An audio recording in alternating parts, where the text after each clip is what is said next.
Today I'm sharing my classic carnitas recipe with you all, and I hope you enjoy it. Okay, so I am prepping my carnitas recipe, and so far in my crock pot I have some milk and a little splash of orange juice and some jalapeno juice from the jalapeno slices. I don't really measure, but approximately a cup and a half of everything. And then I've also chopped up a large onion, and I'll use this whole onion in here. I'm also going to be putting in at least 5 cloves of garlic.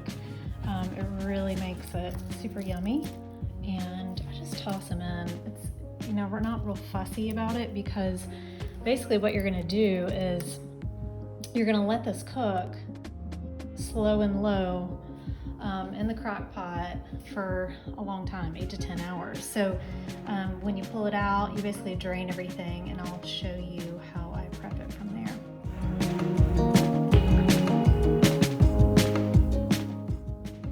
Okay, so I flipped it over, got it sort of in the juices, and then I'm doing more Himalayan sea salt. And then I'm just going to start sort of like putting the onions on top. And there's onions on the bottom too. So you just it just makes it super flavorful, and you can't have too many onions, because basically at the end what we're going to do is just drain all this out.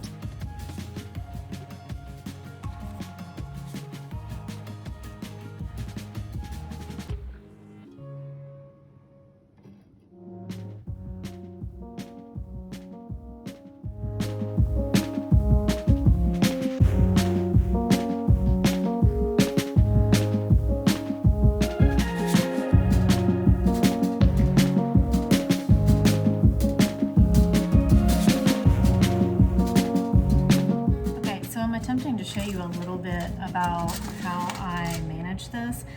It's going to come off in these big chunks, and honestly it's just best to use your fingers as much as possible. Your hands, they're your best instrument. I just kind of separate out the meat, and I pull to the side like some of this bristly part, because it just isn't the best. You do want some fat, obviously, and you get it. I mean, that's the great thing with pork. There's so much flavor, but there's some of this kind of like membrane fat that I just kind of pull off to the side, and then you just have this beautiful, perfect shredded pork that's going to be delicious once it crisps up in the oven as carnitas. So I'm going to keep doing this, and then I'll show you what it looks like once we get under the broiler. Y'all, look at this. I mean, it's gorgeous. It's perfectly cooked. And I didn't do too thick of a layer, because what you do is I'll put this under the broiler, and then I'll pull it out, toss it around so that every part gets a little bit crispy and brown. You want to have sort of even browning and crispiness, because that's what makes carnitas really good. But it's gorgeous as is. If you want to just dive right in and have some pulled pork barbecue, then that's your ticket. But we're going to take it to the next step. Okay, so this has been in for about 6 minutes. It's gotten a little bit crispy. I'm going to toss it around and put it back in, and then we'll do another batch. Okay, so while that is browning up, I wanted to show you the broth that I got out of this pork butt. Right here, and it's beautiful, and you should definitely try to save it. Now I've got this handy little strainer. I love this thing. I just try to get my little onions and ingredients out of it as much as possible, and there's better ways to do this, but it's just an easy way.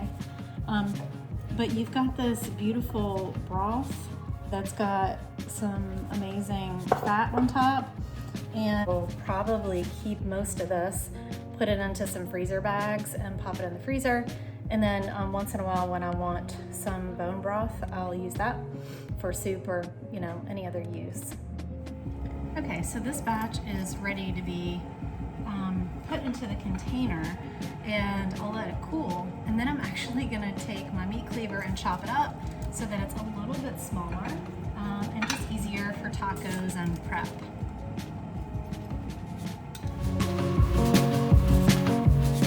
Okay, so now is the time to chop it into small pieces so it's easier to manage, and I get to finally show off my meat cleaver, which I absolutely love, and I thought I had to have for my birthday, so those are the kind of things I asked for my birthday.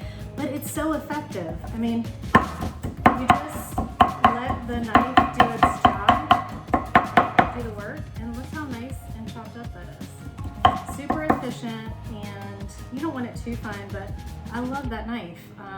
It works really well, and I'm just gonna keep going until I've gotten it all done.